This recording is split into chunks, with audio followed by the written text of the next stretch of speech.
بسم اللہ الرحمن الرحیم۔ السلام علیکم ورحمۃ اللہ۔ جب ہم بات کرتے ہیں C S S, P M S اور پی سی ایس ایگزام کی، تو اس میں سب سے اہم اور بعد ازاں سب سے مشکل چیز جو سمجھی، گنی اور گردانی جاتی ہے اسے ایسے رائٹنگ کے نام سے یاد کیا جاتا ہے۔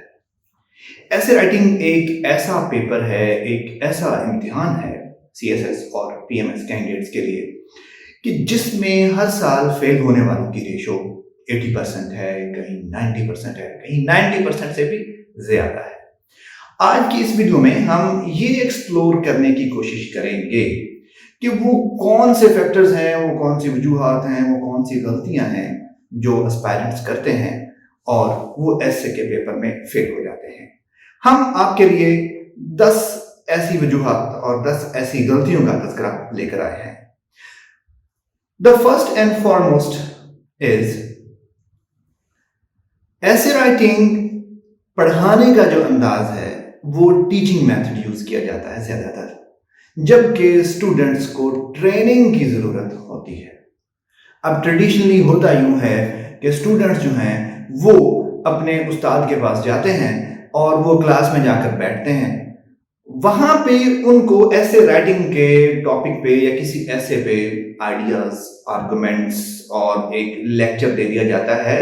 اپیرنٹلی ان کے لیے وہ والا مسئلہ آسان ہو جاتا ہے کہ یار ایسے رائٹنگ اتنا مشکل نہیں ہے، لیکن جو ہی وہ کلاس سے نکلتے ہیں تو ان سے اگر کوئی پوچھے کہ بھئی آج آپ نے کیا سیکھا، تو بتاتے ہیں کہ ہم نے فار ایگزامپل پیراگراف رائٹنگ سیکھی ہے یا انٹروڈکشن لکھنا سیکھا ہے۔ اب ہوتا یوں ہے کہ جب انہیں کوئی باہر سے یہ پوچھتا ہے اور پھر کہتا ہے یار یہ لکھ کے دکھا سکتے ہو، تو اس وقت وہ اسٹوڈنٹ یہ نہیں بتا پاتا۔ اس کی بڑی وجہ یہ ہے کہ اس کو اس ٹاپک پہ ایک لیکچر دیا گیا، اس ٹاپک کا جو تھیوریٹیکل پارٹ ہے وہ تو اس کے لیے آسان کر کے پیش کر دیا گیا، لیکن جو پریکٹیکلٹی ہے یا جو پریکٹیکل چیز ہے وہ اس کو پریزنٹ نہیں کی گئی، جس کا نتیجہ یہ نکلا کہ وہ صحیح ایسے رائٹنگ کی اسکل ایکوائر نہیں کر پایا۔ یہ اس کے فیلئر کا سبب ہے۔ یہ ایسے ہی ہے جیسے کہ آپ ڈرائیونگ کے موضوع پر 1 2 3 4 5 ویڈیوز دیکھیں اور بعد ازاں آپ چابی لے کر گاڑی میں چلائیں، گاڑی میں بیٹھ جائیں اور مین روڈ پہ نکل جائیں کہ میں گاڑی چلا سکتا ہوں۔ کیا ایسا ممکن ہے؟ یا آپ کسی وسیم اکرم یا وقار یونس کی بالنگ ویڈیوز دیکھتے رہیں اور بعد ازاں گیند پکڑ کے میدان میں اتر جائیں کہ اب میں بالنگ کرنے کے قابل ہو گیا ہوں؟ ایسا ہرگز ممکن نہیں۔ ایک سکل کے لیے یہ ضروری ہوتا ہے کہ آپ کو اس سکل کی ٹریننگ دی جائے۔ تو اسٹوڈنٹس فیل اس لیے ہوئے کہ ان کو ٹیچنگ ایسے رائٹنگ کے ساتھ سکھانے کی کوشش کی گئی، جبکہ ان کو ٹیچنگ کے ساتھ ایسے رائٹنگ سکھانے کی کوشش کی گئی جبکہ ان کو ٹریننگ کی ضرورت تھی۔ First reason for failure in essay writing is aspirants fail because they are taught essay writing. They need training. ہوتا یوں ہے ٹریڈیشنلی ہمارے ایسے رائٹنگ کی کوچنگ میں کہ اسٹوڈنٹس اپنے ٹیچر کے پاس کلاس میں جا پہنچتے ہیں، کلاس میں جب گئے تو وہاں پہ ان کو ایسے رائٹنگ کے موضوع پہ ایک لیکچر دیا جاتا ہے، ان کو آئیڈیاز کنوے کیے جاتے ہیں یا ان کو مٹیریل تھما دیا جاتا ہے۔ کلاس میں بیٹھے بیٹھے تو ان کو ایک لگتا ہے کہ یہ ایسے رائٹنگ بڑی ایزی چیز ہے، کیونکہ ٹیچر بڑے اچھے طریقے سے ان کو وہ تھیوریٹیکل اسپیکٹ دے رہا ہوتا ہے۔ جو ہی کلاس سے باہر نکلتے ہیں اور باہر کوئی بندہ پوچھے کہ کیا سیکھا، ایسے رائٹنگ سیکھا، تو وہ پوچھے بھائی لکھ سکتے ہو، اس وقت جواب ندارت، کیونکہ ان کو کلاس میں پریکٹیکل پارٹ نہیں کروایا گیا یا موسٹلی وہ رائٹنگ پریکٹس یا ٹریننگ کے تھرو ان کو نہیں پڑھایا گیا۔ اب اگر کوئی اس طرح سے کہے کہ جی یہی ایک میتھڈ ہے ایسے سکھانے کا کہ آپ لیکچر کے تھرو سکھاؤ، تو یہ ایسے ہی ہے کہ کوئی ڈرائیونگ کے موضوع پہ 5 6 7 8 ویڈیوز دیکھے اور اس کے بعد چابی پکڑ کے گاڑی چلاتے ہوئے مین روڈ پہ چلا جائے۔ Is it possible? یا پھر ایسے ہے کہ کوئی وسیم اکرم، وقار یونس کی بالنگ ویڈیوز دیکھے اور اس کے بعد پھر گیند پکڑے اور میدان میں جا کر بالنگ کروانا شروع کر دے۔ یہ دونوں کام اور تیسرا ایسے رائٹنگ تب تک پاسبل نہیں ہے جب تک آپ کو اس کی ٹریننگ نہیں دی گئی۔ Second reason, miss understanding of type and nature of the topic. اب ہوتا یوں ہے کہ اسپائرنٹس جب ایسے کا پیپر سٹارٹ کرتے ہیں تو بغیر